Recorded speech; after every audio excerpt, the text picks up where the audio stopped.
Hey guys, welcome to this video that gives you the directions for the cultural slide deck. So here I'm just giving you the directions for the activity. I'm going to help define culture with you or for you, and then each following slide will have a video that explains a little bit about the cultural trait for that slide that you will complete. And let's start with culture. So what is culture? The culture is a way of life of a group of people. And so you can look at this again for a group of people. So like whether you're talking about Americans or Hispanics or Vietnamese, right? Each culture can exist, or excuse me, each country has its own culture, right? And then there is also a person's singular culture, right? Their singular identity.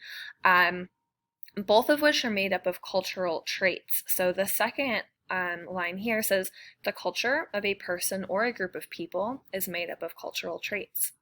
So in the following slides, you are going to answer the questions about each cultural trait as it pertains to you, as well as including a picture. And so this is pretty much the end of this video. For the next following slides, if you are unsure about what the cultural trait is or how to answer that question, then you can go ahead and click the link that will take you to that video. All right, thank you for watching. Good luck.